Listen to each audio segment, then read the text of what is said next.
네, 여러분 이번 시간은 사회 시간입니다. 배울 내용은 법의 역할에 대해서 배워볼 거예요. 법이 무슨 작용을 하고 왜 필요한지 약간 그런 느낌으로 배워볼 겁니다. 120에서 129쪽 다뤄보도록 하겠습니다. 법의 역할을 알아봅시다. 120쪽이에요.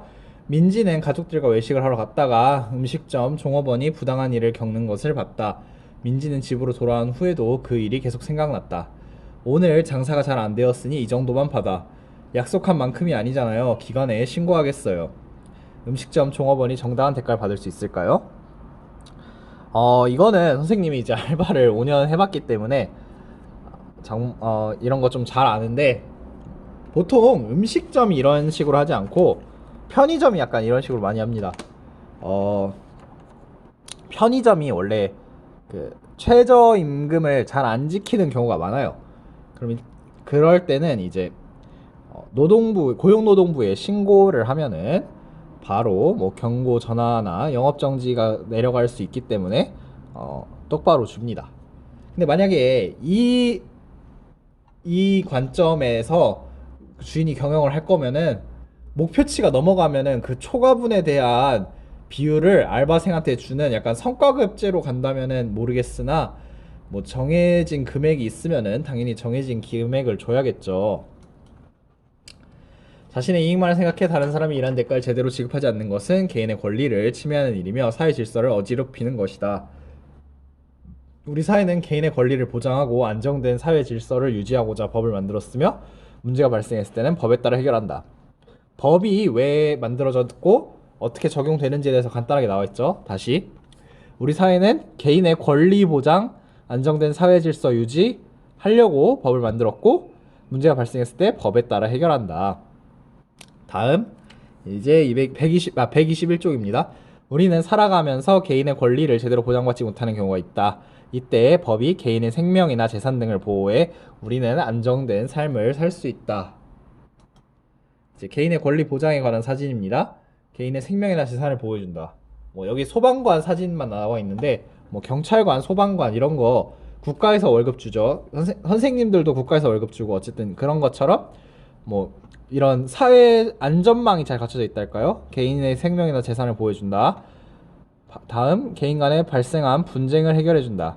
이거 약간 법원의 모습이죠. 여기 재판관, 판관 3명 있고 판사 3분. 그 다음에 이제 개인 간에 발생한 분쟁은 우리가 민사소송이라고 해요. 소송에 민사소송과 형사소송이 있는데, 개인 간의 분쟁은 민사소송이라 합니다. 형사소송은 이제 법을 어긴 범죄자가 있다, 이럴 때 검사가 한 개인을 고소하는 게 형사소송이고, 민사소송은 뭐 법을 어긴 건 아닌데 솔직히 약간 네 말이 맞다 내 말이 맞다 이렇게 주장하다 다툼이 생겼을 때, 여러분이 어릴 때야 뭐 선생님이 중재하든 부모님끼리 중재를 하든 하는데, 여러분들이 이제 나이 먹고 어른이 돼서 이렇게 다툼이 발생하면은 민사소송으로 해결합니다. 다음, 이제 개인 정보를 보호해준다. 이런 게 있어요. 법이 개인의 권리를 보장해주는 사례에는 이 세 가지가 있습니다.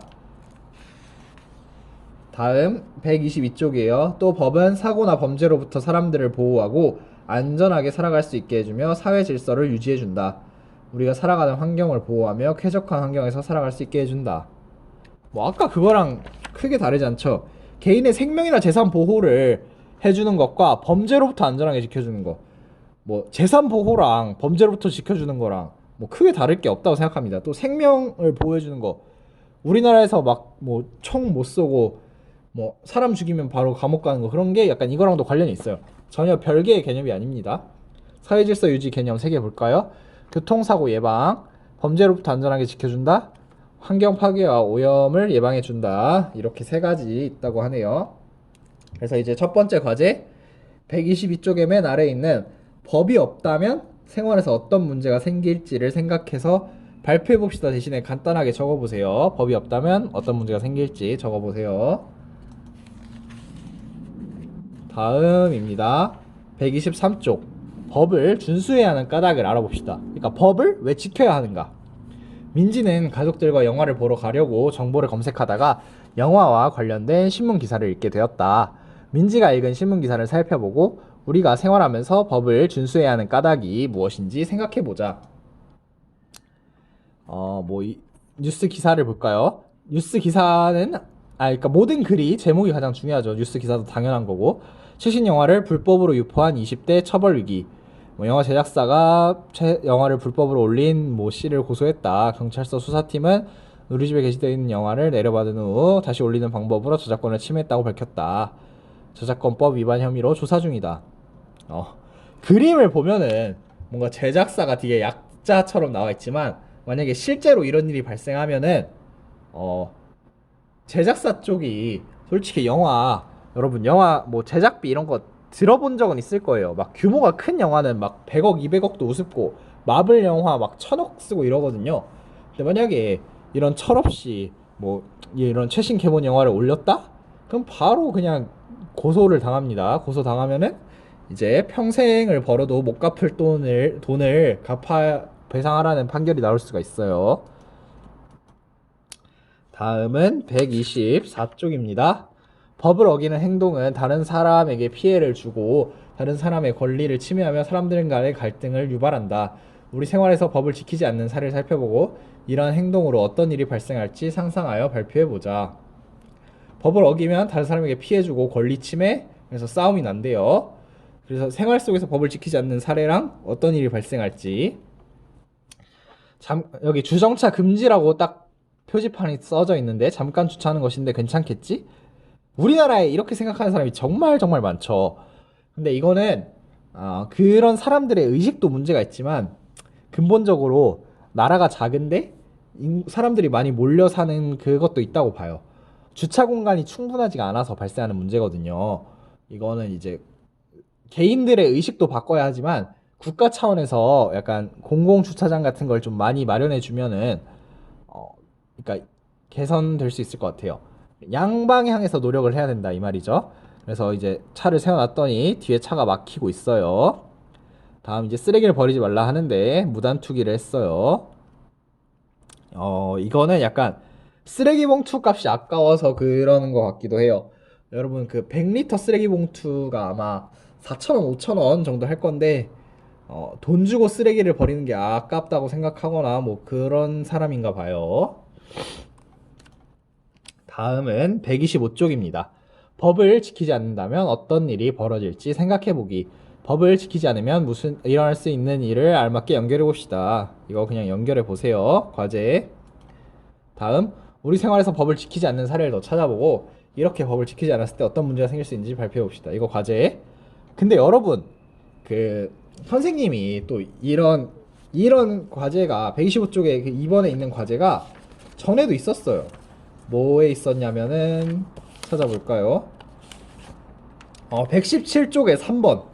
이거랑 비슷한 유형의 문제인데 여러분들의 가장 큰 문제점 1번 117쪽에 3번 선생님이 숙제 검사를 할 때 117쪽에 3번이 일상생활에서 필요한 법에는 뭐 또 무엇이 있을지 이야기해 봅시다. 117쪽에 3번이 아니에요. 선생님이 잘못 예시 들었어요. 그냥 이런 비슷한 유형이 너무 많아서 그냥 그건가 보다 했었거든요. 근데 이건 아니었고 이거랑 비슷한데 뭐 법을 지키지 않는 경우 그래서 그러니까 선생님이 하고 싶은 말은 이 질문을 보세요. 우리 생활에서 법을 지키지 않는 사례를 더 찾아보고 지키지 않았을 때 어떤 문제가 발생할 수 있는지 발표해 봅시다. 이 문제는 두 개를 물어보고 있는 거예요. 지키지 않는 사례에 대해서 물어보는 거고 지키지 않았을 때 어떤 문제가 발생할 수 있는지. 여러분 한 문장이 두 개의 질문을 하고 있으면은 두 개의 답변을 해줘야 돼요. 여러분이 흔히 하는 거. 그래서 선생님이 좀 답답하게 생각하는 게 이런 질문이 있으면은 하나에만 답을 해요. 하나에만. 그래서 선생님이 되게 답답할 때가 있거든요. 이럴 때는 가장 완벽한 답은 법을 잘 지키지 않는 사례에 대해서 간단하게 적어주고 어떤 문제가 그걸로 인해서 발생할 수 있는지 적어주면은 완벽한 답이에요. 이거 말고도 국어에서 선생님이 되게 답답했었던 게 있죠. 막 글을 읽고 나면은 이 글을 통해서 답을 찾을 수 있는 질문을 만들어 보세요. 그런 문제가 있으면은 여러분이 그때 그 예시로 나와 있는 문장 밑에 그거에 대한 답변을 달았죠. 그래서 선생님이 되게 답답해했었던 기억이 여러분들 있을 거예요.